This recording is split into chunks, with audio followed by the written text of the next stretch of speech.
निपाणी तालुक्यातील 775 मंदिरांचा जीर्णोद्धार. आमदार शशिकला जोल्ले. चांदशिरतवाड येथील विठ्ठल बिरदेव सांस्कृतिक समुदाय भवनाचे लोकार्पण. आपण धर्मादाय मंत्री असताना धर्मनिष्ठा डोळ्यासमोर ठेवून निपाणी तालुक्यातील सुमारे 775 मंदिरांचा जीर्णोद्धार केला आहे. हे पुण्याचं काम केल्यामुळेच आपण 3 वेळा निवडून आलो असून मतदारसंघाचा विकास हेच आमचे व्हिजन आहे. समाजाचा व कुटुंबाचा उद्धार होण्यासाठी धनगर समाजाने शिक्षणाला प्राधान्य दिलं पाहिजे. या भवनासाठी 20 लाखाचा निधी देऊन हे काम पूर्ण केलं असल्याचं प्रतिपादन आमदार शशिकला जोल्ले यांनी केलं. त्या चांदशिरतवाड तालुका निपाणी येथील विठ्ठल बिरदेव सांस्कृतिक समुदाय भवनाच्या लोकार्पण प्रसंगी बोलत होत्या. प्रमुख उपस्थित माजी खासदार व जिल्हा बँकेचे अध्यक्ष अण्णासाहेब जोल्ले यांची होती. अण्णासाहेब जोल्ले म्हणाले, धनगर समाजाच्या विकासासाठी भरघोस आर्थिक मदत केली आहे.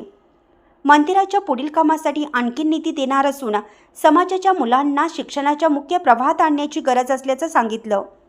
यावेळी प्रारंभी कलश व जोल्ले दाम्पत्य यांची रथातून भव्य मिरवणूक काढण्यात आली. त्यानंतर विठ्ठल बिरदेव सांस्कृतिक समुदाय भवनाचे लोकार्पण आमदार शशिकला जोल्ले व खासदार अण्णासाहेब जोल्ले यांच्या हस्ते फीत कापून करण्यात आलं.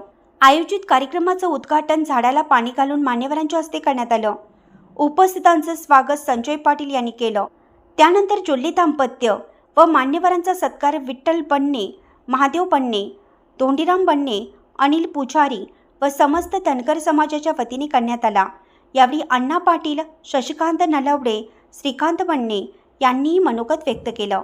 या कार्यक्रमासाठी हाल शुगरचे संचालक रामकोंडा पाटील, देवाप्पा देवकते, राजू बदरगडे, उदय पाटील, सुरेश खोत, सुभाष पाटील, शीतल लडगे, शीतल पाटील, अमर कांबळे, नारायण हिरवे, रवींद्र स्वामी, पिंटू लडगे, संजू पानमळे, आप्पासाहेब इंगळे, सचिन पडलीहाळे, अजित तोडकर, संदीप खोत, अण्णासू बन्ने, अशोक बन्ने, अशोक महिपती, संजय डोणे, किरण सुतार, शिवाजी रुपाळे इत्यादी मान्यवर व धनगर समाज बांधव मोठ्या संख्येने उपस्थित होता.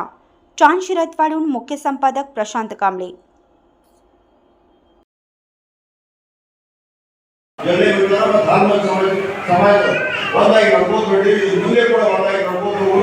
ಈ ಪ್ರಕಾರವಾಗಿ ನಾವು ಕಾರ್ಯಕ್ರಮವನ್ನು ವಿಶ್ವಾಸ ನಮ್ಮ ಕಡೆಯಿಂದ ಪಟ್ಟು ತಗೊಂಡು ಅದನ್ನ ಸಹಾಯಕರಣೆ ಮಾಡಿ ಅದು ಮುಗಿಸಿ ನಮ್ಮನ್ನ ಕಳಿಸಿ ನಮ್ಮ ಇಷ್ಟೊಂದು ವಿಶ್ವಾಸ ಇವತ್ತು 9 ಗಂಟೆಗೆ ನಾವು ಬರಬೇಕಿತ್ತು. ಆದರೂ ಕೂಡ 11 ಗಂಟೆ ಬಿಸಿಲಲ್ಲಿ ಕೂಡ ನಾವು ರಾಜೆ. ಹಾಗಾಗಿ ಮತ್ತೊಮ್ಮೆ ನಾನು ತಮ್ಮ ಎಲ್ಲರಿಗೆ ಧನ್ಯವಾದಗಳು ಅನ್ಕೊಂಡು ಇನ್ನು ಮುಂದೆ ಯಾವುದೇ ಕೆಲಸ ಇದ್ರೂ ಕೂಡ ಮುಖ್ಯವಾಗಿ ಶಿಕ್ಷಣಕ್ಕೆ ಬಂದು ಕೊಡಬೇಕು. ಇವತ್ತು ಮೊದಲಿನ ತರಪ ಎಲ್ಲರೂ ಏನು ಗುಡಿ ಕಾಲದಲ್ಲಿ ಕೆಲಸ ಮಾಡೋಕ್ಕಾಗಲ್ಲ, ಗುಡಿ ಕೂಡ ಕಮ್ಮಿ ಆಗ್ತಾ ಬಂದಿದ್ದಾರೆ. ಹಾಗಾಗಿ ಶಿಕ್ಷಣ ಭಾಳ ಬಂದದ.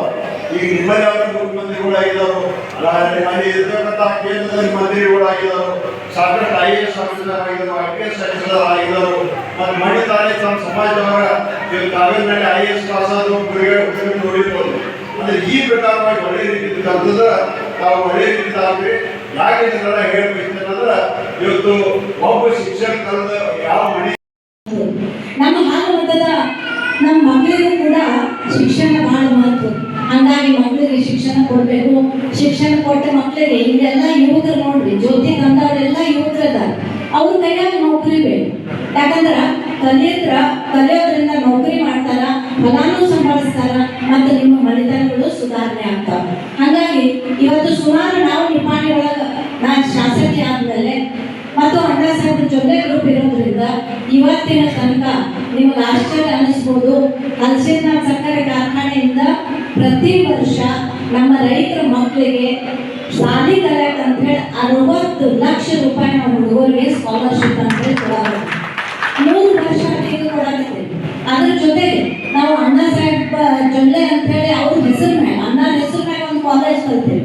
ಯಾಕಂದ್ರೆ ಇವತ್ತು ಕಾಂಪಿಟೇಟಿವ್ ಎಕ್ಸಾಮಿನೇಷನ್ ಅದಾವ. ಯಾಕಂದ್ರೆ ನಮ್ಮ ಮಕ್ಕಳು IAS ಆಗಬೇಕು, IPS ಆಗಬೇಕು, ಡಾಕ್ಟರ್ ಆಗಬೇಕು, ಇಂಜಿನಿಯರ್ ಆಗಬೇಕು. ಬರೀ ಹುಡುಗರು ಅಷ್ಟೇ ಅಲ್ಲ, ಇವತ್ತು ಹುಡುಗಿಯರು ಕೂಡ ಕಲಿಯಾಕತ್ತಾರೆ. ಆ ರೀತಿಯಾಗಿ ಹುಡುಗರು ಶಾಣೆಯಾಗಿ ಇರ್ತಾರೆ. ಬಟ್ ಅವರಿಗೆ ನಿಮ್ಮ ಕಡೆ ರೊಕ್ಕ ಇಲ್ಲ ಅಂತ ಹೇಳಿ ಹುಡುಗರಿಗೆ ಶಿಕ್ಷಣ ಕಲ್ಸಕ್ಕ ಎಷ್ಟೋ ಮಂದಿ ಅವ್ವ ಅಪ್ಪಾಗ ಆಗಂಗಿಲ್ಲ. ಹಾಗಾಗಿ ನಾವು ನಮ್ಮ ಸಂಸ್ಥೆಗಳು ಈ ವರ್ಷ, ಹೋದ ವರ್ಷ 20 ಹುಡುಗರಿಗೆ ಸುಮಾರು 60 ಲಕ್ಷ ಅವರಿಗೆ ನಾವು